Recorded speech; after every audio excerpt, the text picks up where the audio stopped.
In this video, we talk about what's coming up in the second season of The Orville after this.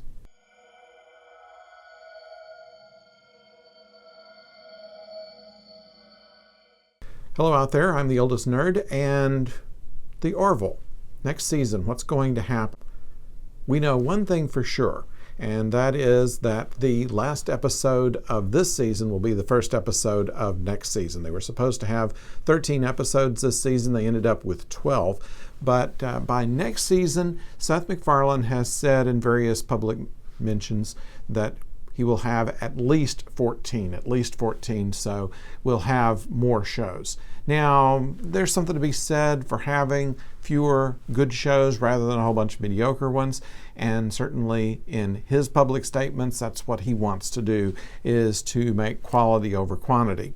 However, more shows is more for us, so I'm applauding that. Have a couple of new cast members that are coming in. First will be a regular. Jessica Szohr is coming along as a new regular.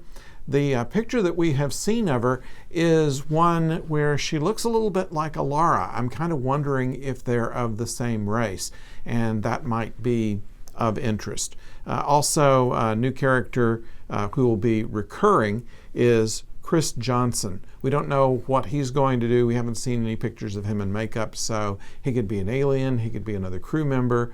They're going to need somebody to replace Lamar on the bridge, so that might be his place. Who knows?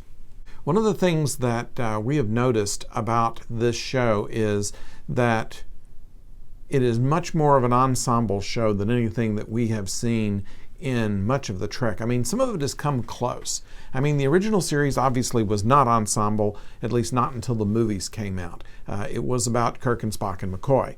In The Next Generation, where it was supposed to be more ensemble, it was still between 2 or 3 characters. It was mostly Picard and Riker and Data, and the others kind of flew in and out.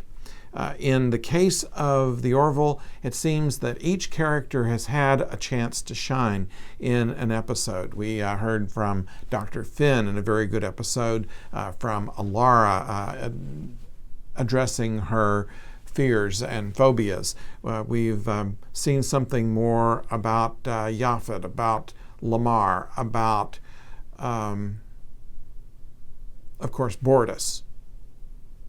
So all of these characters have been given a good chance to shine, a good chance to define themselves. And one of the things that I think is the best aspect of The Orville is the character development. They are going to make sure that they have fully fleshed out characters.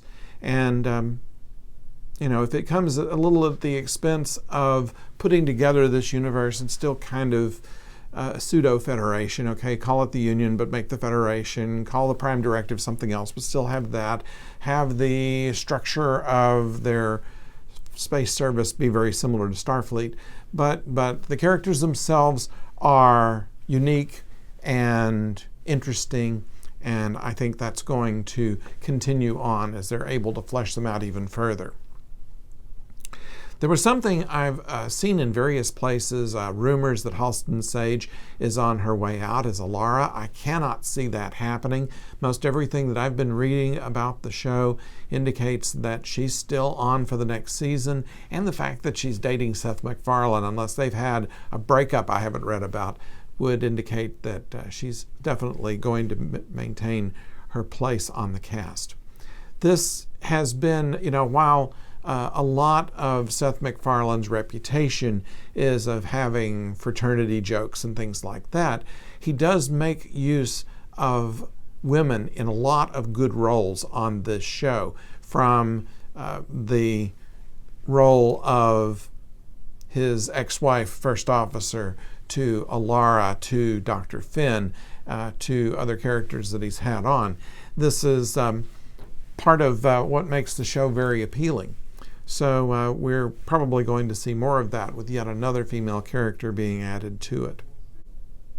One of the best things about the character building that they are doing in the show is that, despite one of the criticisms I've made about the show before, where they are a little too much in the 21st century in their figures of speech and their jokes, they have avoided having such Shakespearean classic literature type of connotation that the next generation had, where in order to be in the future, the only reference that the audience would understand are things that would endure 400 years from now, whereas they can't say something of contemporary art or science or pop culture that would mean anything to us. They could invent it, but it just still wouldn't mean anything to us.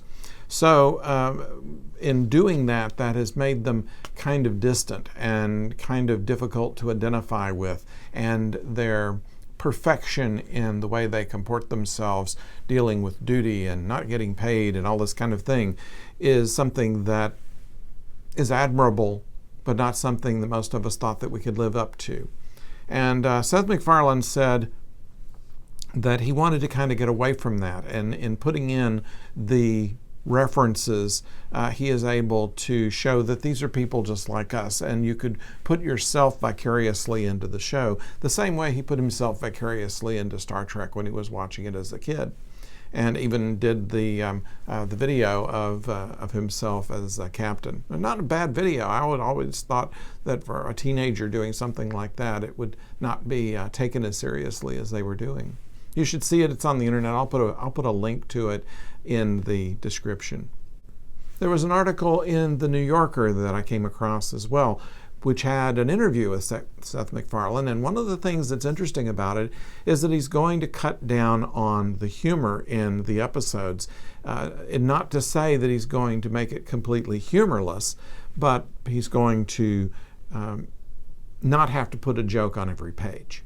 And in doing so, he's going to emphasize more the science fiction element. He used as an example Into the Fold.